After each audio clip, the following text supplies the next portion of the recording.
Oi pessoal, tudo bem? Que bom estarmos juntos mais uma vez. Nós somos Tatiana e Ronaldo de Mello, falando aqui da Arquidiocese do Rio de Janeiro. Nós trabalhamos aqui ajudando na pastoral familiar e temos esse trabalho muito bonito. Queremos muito agradecer esse espaço na comunidade Sementes do Verbo, aqui na Web TV SDV, no YouTube, para a gente poder juntos compartilhar a beleza que é a teologia do corpo de São João Paulo II. Então, você está esperando o quê? Para dar o like nesse episódio, se inscrever no canal e compartilhar o conteúdo com outras pessoas. Aqui você tem conteúdo de qualidade para o seu crescimento espiritual. E no nosso programa, Web TV traz para você a teologia do corpo. Nós já estamos nessa segunda temporada, já finalizando, estamos no 6º e último ciclo, que é a lei da vida como herança, ou seja, estamos refletindo sobre a fecundidade. E por isso, para o episódio de hoje, queria trazer para vocês uma reflexão bíblica a partir de uma oposição que tem tudo a ver com o tema de hoje, que São Paulo faz, das obras da carne e as obras do Espírito. A passagem completa está em Gálatas, capítulo 5, do 16 ao 26. A gente vai começar um pouquinho mais para frente, mas depois você pode ler a passagem bíblica toda. Repare só como São Paulo fala sobre as obras da carne e ele cita exemplos. E vejam só como todas elas têm a ver com adultério, idolatria. Se você prestar bastante atenção, você vai ver, inclusive foneticamente, como essas duas palavras são muito parecidas, porque elas vêm da mesma raiz. É você colocar no trono do seu coração aquele que não merece, aquele que não é, a quem o amor não é devido. Seja o seu cônjuge, seja a pessoa que Deus te deu para você amar e construir uma vida juntos até a eternidade, seja para com o próprio Deus, daí adultério e idolatria. E, por outro lado, as obras do Espírito, tudo aquilo de bom que faz a nossa vida crescer. Então, vejam só, eu vou ler a partir do versículo 18. Mas se vos deixais guiar pelo Espírito, não estás debaixo da lei. Ora, as obras da carne são manifestas: fornicação, impureza, libertinagem, idolatria, feitiçaria, ódio, rixas, ciúmes, iras, discussões, discórdia, divisões, invejas, bebedeiras, orgias e coisas semelhantes a estas, a respeito das quais eu vos previno, como já vos preveni. Os que praticam tais coisas não herdarão o reino de Deus. Mas o fruto do Espírito é amor, alegria, paz, longanimidade, benignidade, bondade, fidelidade, mansidão, autodomínio. Contra essas coisas não existe lei, pois os que já são de Cristo Jesus crucificaram na carne com suas paixões e os seus desejos. A gente percebe então que há uma forte ligação entre aquilo que nós fazemos, mas aquilo que é feito por cada um de nós nos nossos comportamentos, mas que é visível ao outro, que é o comportamento físico, digamos assim. Porque tudo aquilo que a gente faz, tudo aquilo que a gente faz em relação a nós mesmos ou no relacionamento com o outro, seja na relação conjugal, seja na relação fraternal entre pessoas da família, amigos, o que se manifesta, você diz que alguém está fazendo alguma coisa porque você vê aquela pessoa fazendo.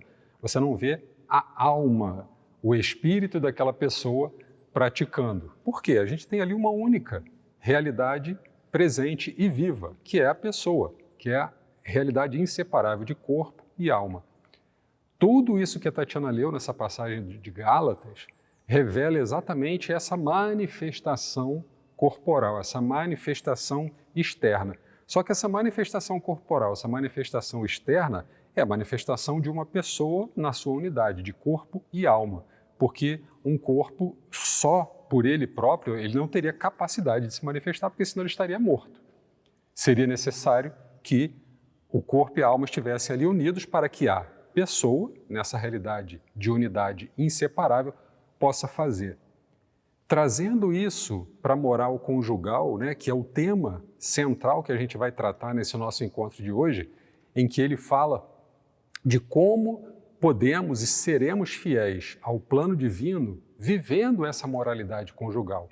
Mas essa vivência da moralidade conjugal, e essa palavra moralidade vem de moros, que significa comportamento, é um comportamento que cada um de nós tem, de acordo com o que a igreja ensina, é uma manifestação, é um critério de sermos fiéis ao plano de Deus para cada um de nós. Quando nós agimos de corpo e de alma, conforme o plano divino, conforme as orientações de Deus, a gente mostra que ali estamos sendo fiéis ao seu plano, ao seu amor, ao seu desejo de que nós possamos, agindo integralmente, cheguemos até a realidade eterna.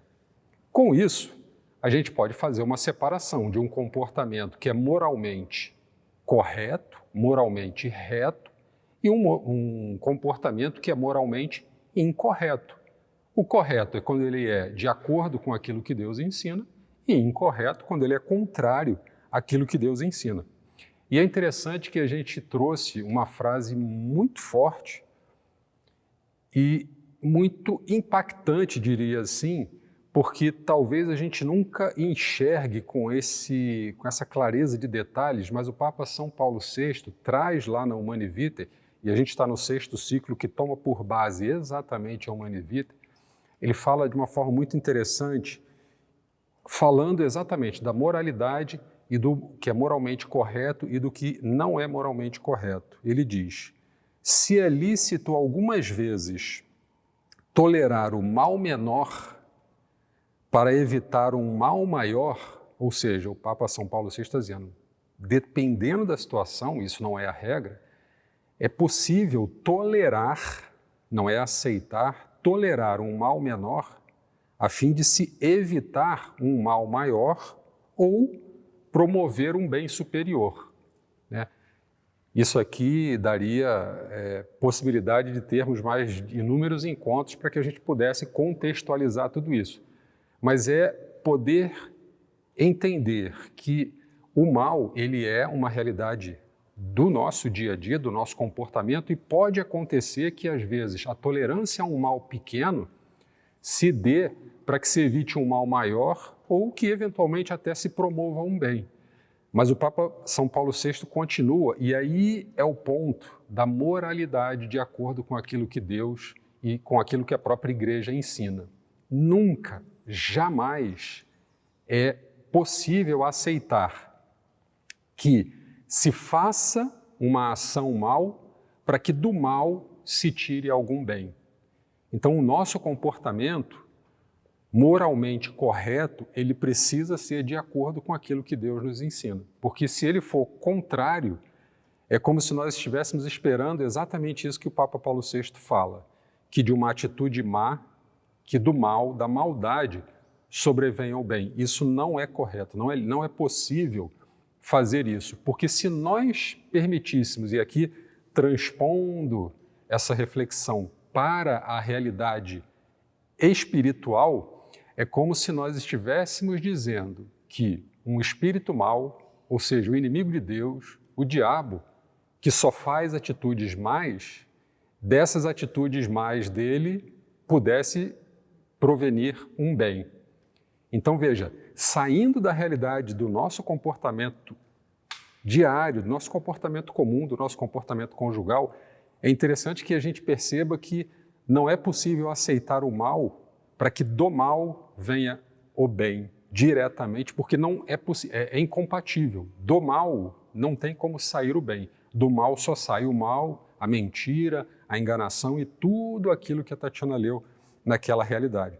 Então, quando a gente fala do comportamento conjugal, a Igreja orienta, e o Papa São Paulo VI, lá na Humanae Vitae, dá uma série de pontos, né, de como a gente pode agir e como a gente deve agir, e ele trata de alguns pontos essenciais e aponta para nós a questão do aborto, aponta para nós a questão da esterilização direta, dos anticoncepcionais, né, como sendo atos moralmente ilícitos, porque são atos maus em si próprios, são atos intrinsecamente maus.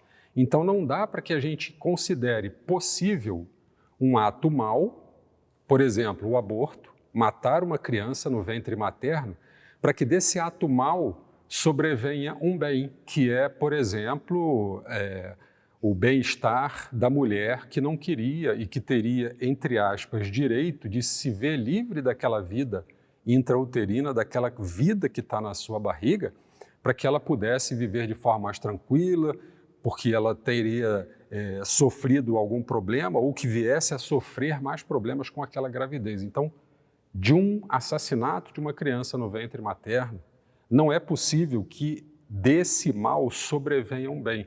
Então, encaixando agora a teoria do que a gente meditou, da maldade, da bondade, dentro da nossa realidade do dia a dia. E aí é que está exatamente a moralidade cristã, aí é que está exatamente a moralidade daquilo que Deus nos ensina.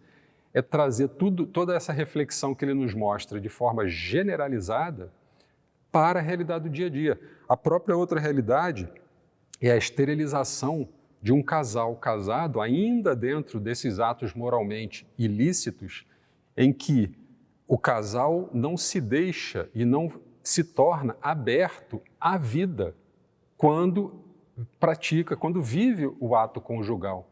E o Papa São Paulo VI é muito simples, direto e objetivo, para não deixar a menor dúvida.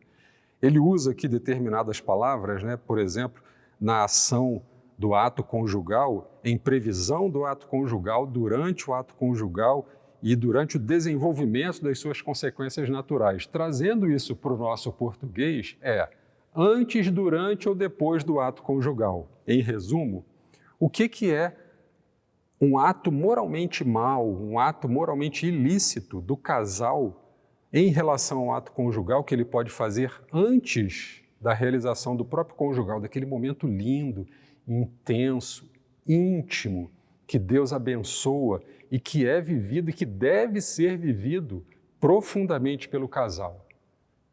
Quando ele faz isso antes, é quando ele, de alguma maneira, o casal usa um anticoncepcional, usa camisinha, usa alguma coisa que antecipadamente já vai prevenir e já vai impedir que aquela vida aconteça.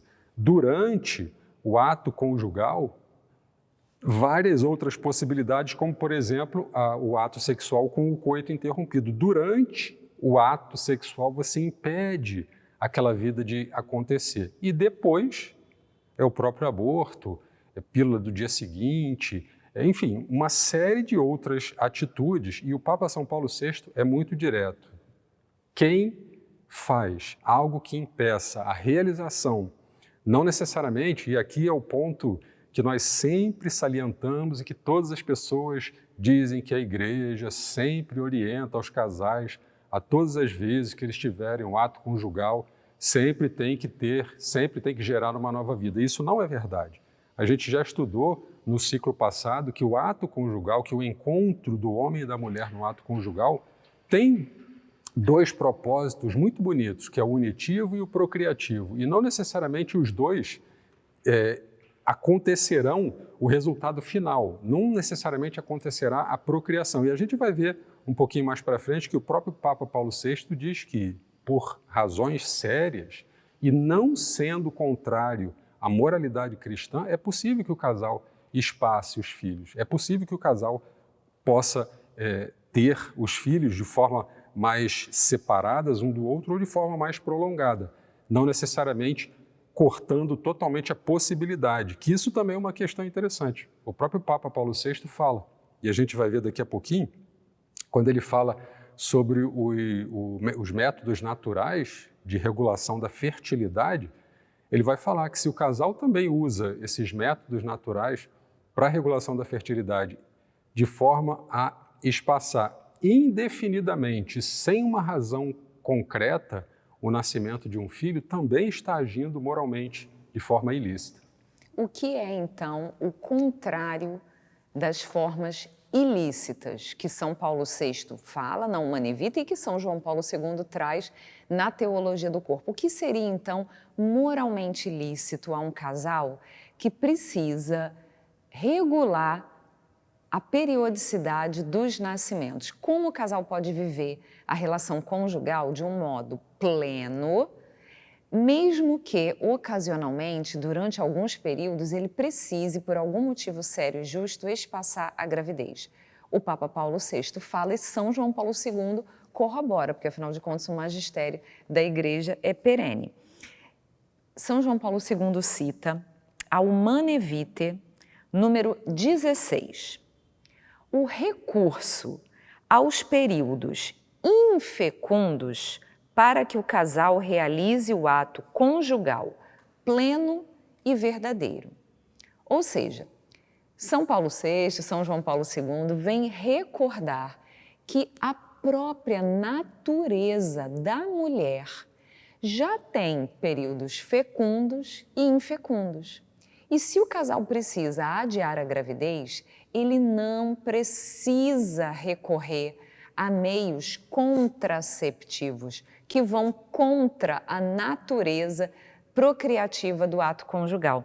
E ele continua dizendo assim, Humanae Vitae, número 16. Se, portanto, existem motivos sérios para distanciar os nascimentos que derivem ou das condições físicas ou psicológicas dos cônjuges, ou de circunstâncias exteriores, a Igreja ensina que é lícito ter em conta os ritmos naturais imanentes às funções geradoras para usar do matrimônio só nos períodos infecundos e, deste modo, regular a natalidade sem ofender os princípios morais que acabamos de recordar. Ou seja, um casal que queira viver a sua sexualidade de uma forma verdadeiramente natural pode aproveitar, sempre que preciso for, dos períodos infecundos para ter as relações conjugais e, assim, não ferir a própria natureza humana, que já ensina para a gente quais são os períodos férteis e inférteis. Vamos lembrar que os homens, eles são sempre férteis, mas as mulheres têm uma fertilidade cíclica. Então, na verdade, quando a gente fala em fertilidade, só tem sentido a gente falar em fertilidade na junção dessas duas realidades, a masculina e a feminina. Então, nós não precisamos, você já deve ter ouvido a frase, os fins justificam os meios. Isso é de Maquiavel. E é engraçado, a gente usa o termo maquiavélico como uma coisa assim, quase que num sentido meio diabólico, né? Os fins não justificam os meios. Não é porque, mas aí o meu casamento vai ficar melhor, eu e meu marido vamos ficar mais tranquilos, a gente vai ter um dinheirinho sobrando no final do mês. Isso, que são coisas boas, não justificam que você use de meios maus para atingir isso. Existe uma opção que o próprio Deus nos deu e deixou inscrito no corpo da mulher. É a mulher que tem a chave que liga e desliga a fertilidade. E nós podemos aprender a reconhecer períodos fecundos e infecundos e, se necessário, por motivos justos, ter relação nos períodos de infertilidade natural, caso o casal precise espaçar a gravidez. E o Papa São Paulo VI fala de uma forma também muito objetiva. É interessante que o Papa São João Paulo II também salienta isso, né? Não há meia volta, não há identificação subentendida daquela palavra, não há ideia obscura, nada.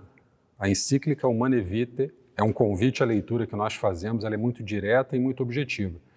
E o Papa São Paulo VI diz, e o Papa São João Paulo II chama a atenção na teologia do corpo, que essa divisão, né, esse meio de campo entre as nossas atitudes moralmente corretas e moralmente erradas e incorretas, elas são um problema de ética. E é interessante que aqui a gente está falando de moral e ética, mas não estamos falando de moralismo, mas estamos falando de ética naquele sentido do ethos que nós aprendemos na teologia do corpo, que é aquele nosso agir conforme o plano criador de Deus. Então vejam, o Papa São João Paulo II mostra que isso é um problema ético à parte, não saber viver moralmente da forma correta ou optar pela forma incorreta. Porque se eu quero ser coerente, e aí isso é um problema ético de coerência, porque se eu me afirmo, se eu me declaro como cristão, como alguém que quer seguir aquilo que Cristo ensinou e aquilo que a igreja continua ensinando através desse munus recebido do próprio Cristo, precisa ser coerente com as suas moralidades, com o seu agir, para que seja uma moralidade reta, para que seja uma moralidade correta e não haja uma incoerência. Você dizer que é cristão, mas vive de forma efetivamente contrária. Com essa objetividade e fazendo essa integração, percebendo essa realidade da realidade unitiva e procriativa do matrimônio, é bonito que o Papa São João Paulo VI, São João Paulo II, agora misturei os dois, mostra que quando percebemos a realidade procriativa e a realidade unitiva do sacramento do matrimônio, a gente inclui a vivência da paternidade e da maternidade responsáveis. Porque o aspecto unitivo é o aspecto onde eu demonstro afeto, demonstro carinho, mas o aspecto procriativo é o aspecto que vai permitir que uma nova vida aconteça e que aquele casal se torne pai, se torne mãe. E que isso possa sair, isso possa brotar de um desejo verdadeiro de que essa vida que foi gerada a partir dessa união íntima, desse amor, um aspecto do matrimônio possa refletir no outro, que é o aspecto procriativo. Então vejam que tudo começa a se conectar. O viver moralmente correto, entendendo essa realidade, entendendo esses aspectos do matrimônio, é desaguar, vamos dizer assim, nessa paternidade e nessa maternidade responsáveis. E como que o Papa Paulo VI, na encíclica Humanae Vitae, pede e orienta para que isso possa ser feito por nós? Através dos domínios das forças da natureza e através do domínio de si mesmo. Dominar as forças da natureza é, como a Tatiana falou sobre os ciclos de fertilidade da mulher, é conhecer profundamente, é perceber os sinais. E quem pratica algum método natural sabe que o corpo feminino traz diversos sinais para demonstrar em qual fase, em qual momento do seu período fértil a mulher está. Então, é usar a inteligência humana, a inteligência dada pelo próprio Espírito Santo, que faz o homem ser dominador das ciências, da natureza, né? Poder estudar e compreender. Então, ter esse domínio da natureza e ter o domínio de si mesmo, não transformando essa união conjugal, vivida santamente, vivida moralmente da forma correta, em algo quase que animalesco, né? Algo desprovido desse caráter unitivo e desse caráter procriativo. Quando o Papa fala do domínio das forças da natureza, ele fala dos métodos naturais. Quando ele fala do domínio de si mesmo, ele fala da castidade conjugal, que entra aqui fortemente, o que a gente acabou de falar, por exemplo, da moralidade. E a gente sabe que só quem é senhor de si tem a liberdade de se doar livremente para o outro. Então, viver a castidade conjugal é eu conseguir colocar o amor em primeiro lugar, acima mesmo dos meus próprios desejos, porque a gente sabe que o ato conjugal, quando ele é destituído dessa verdade interior, da sua autenticidade, ele perde todo o sentido e deixa de ser amor. Ou seja, uma relação conjugal, ainda que vivida dentro do sacramento do matrimônio, de um casal que recebeu o sacramento do matrimônio, se ela é vivida de uma forma contraceptiva, aquilo não é amor, aquilo é uma mentira, porque você prometeu aos pés do altar receber o outro por inteiro e você está cortando, limando, destruindo um aspecto primordial da essência do ser humano, que é justamente essa capacidade procriativa. Por isso nós queremos convidar, em especial, os casais que nos assistem, aqueles que já são casados, aqueles que já têm uma vivência conjugal, ou então vocês que estão se preparando para o sacramento do matrimônio, às vezes algum sacerdote ou religioso que orienta casais, que conversa com casais, seja qual for o seu estado de vida, mas se você de alguma forma vivencia ou ensina sobre a fecundidade para alguém, trabalho de casa obrigatório, a leitura da encíclica Humanae Vitae e procurar conhecer quais são os métodos naturais que existem, como eles funcionam, que sinais do ciclo feminino são levados em conta. A gente tem vários recursos, métodos de análise do muco cervical, da urina, da saliva, da temperatura da mulher, são opções diferentes, justamente para a gente poder, meu Deus, entender a beleza de Deus que deixou gravado no nosso corpo esse conhecimento sobre a fertilidade, para que a gente possa viver de verdade a sexualidade de uma maneira plena e autêntica. Então fica esse convite e, claro, o convite para você continuar com a gente, porque a gente está chegando no finalzinho da teologia do corpo e você sabe, né? Aprendemos com as bodas de Caná, o vinho melhor vem sempre no final. Então não deixa de acompanhar esse nosso finalzinho, porque na semana que vem tem mais um episódio de Teologia do Corpo, Seed by Seed.